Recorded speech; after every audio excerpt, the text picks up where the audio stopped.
¿Qué tal? Soy Luis Nolasco Fonseca, matrícula 22002719, la clase media en México. Durante las tres primeras décadas del siglo XX, México experimentó turbulencias políticas y económicas, incluyendo la deposición del Porfiriato, la Revolución Mexicana y el conflicto cristero en los años 20. A partir de 1929 se desencadenó la crisis económica mundial, lo que afectó significativamente la estructura social del país. La clase media en México ha desempeñado un papel político y social relevante desde hace más de 40 años. A pesar de las dificultades económicas que han enfrentado el país, este grupo social ha logrado mantener su presencia e influencia en el escenario nacional. En la gráfica presentamos una información del INEGI donde nos muestra la tendencia que ha presentado la clase media en México entre el año 2010 y 2020, en la que el número de personas y hogares se ha mantenido con una ligera tendencia a disminuir este nivel económico.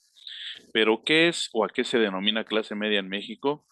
No existe una definición consensuada de clase media para fines estadísticos. Las prácticas aproximativas se centran principalmente en el ingreso corriente como una sola dimensión socioeconómica. Se le denomina clase media en México a un segmento socioeconómico que ocupa una posición intermedia entre la clase alta y la clase baja. Datos del Instituto Nacional de Estadística y Geografía mencionan que aproximadamente el 42.4% de los hogares en México pertenecen a la clase media, donde vive el 39.2% de la población total del país. En contraste, solo el 2.5% de los hogares se consideran de clase alta, albergando el 1.7% de la población. Según datos del INEGI, los ingresos mensuales promedio de cada segmento de la población son clase alta, más de 77,000 pesos, clase media, 22,000 pesos, y la clase baja, un poco más de 11,000 pesos mensuales. La Organización para la Cooperación y el Desarrollo Económico, OCDE, para ser considerado clase media en México, las familias deben de ganar más de 15,000 pesos mensuales. De estos ingresos, los principales gastos mensuales de la clase media se realizan en el consumo de alimentos, bebidas y gastos en vivienda, además de tener acceso a servicios privados como lo son escuelas particulares, tarjetas de crédito, auto propio, televisión de paga e internet, entre algunos otros. La influencia del sector empresarial en nuestro país. La industrialización ha sido un proceso trascendental en el desarrollo económico y social de México a lo largo de los años. El sector empresarial ha desempeñado un papel fundamental en este proceso. La industria mexicana ha desarrollado y se ha adaptado al entorno, contribuyendo a la prosperidad económica, la generación de empleos y el crecimiento de la productividad y los salarios. Diversos actores han influido en este proceso, incluyendo la política industrial del gobierno, el entorno externo, la tecnología y los organismos empresariales. La importancia económica de este sector radica en que genera el 40% del Producto Interno Bruto de México y aporta 90% del valor de las exportaciones del país. Las empresas en México, especialmente las pequeñas y medianas empresas, las pymes, generan 78% de los empleos en el país. Las pymes representan el 99.73% del total de empresas en México y generan el 63.76% de los empleos formales. La encuesta de riesgos en México 2021, elaborada por la empresa KPMG, que es una red global de servicios de auditoría, asesoramiento legal, fiscal, financiero y de negocios, muestran que las empresas enfrentan desafíos como la falta de liquidez, la necesidad de configurar modelos de negocio, pérdida de clientes y proveedores.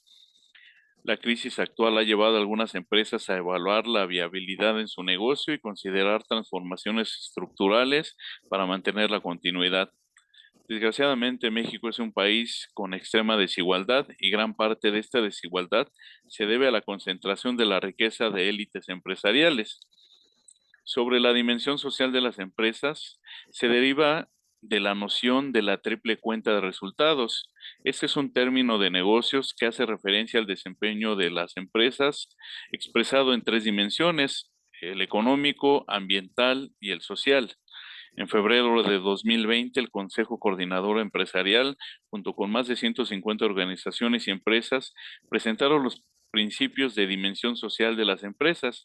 Estos principios son un decálogo de compromisos que las empresas asumen con la sociedad, sus colaboradores, el medio ambiente, el cumplimiento de la ley y algunos otros temas relevantes.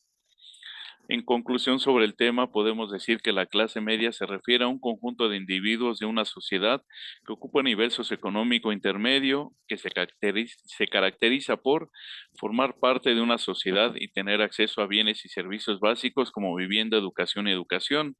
Goza de un nivel intermedio de ingresos y no suele tener carencias educativas. Representa una parte significativa de la población y contribuye al desarrollo económico. Algunos criterios para definir la clase en México incluyen tener una computadora, gastos alrededor de 4,300 pesos bimestrales en alimentos y bebidas fuera del hogar, abonar poco más de 1,600 pesos a una tarjeta de crédito mensualmente, contar con un integrante de la familia con un salario en una empresa del sector privado. La influencia del sector empresarial en México es de suma importancia para la economía y la sociedad.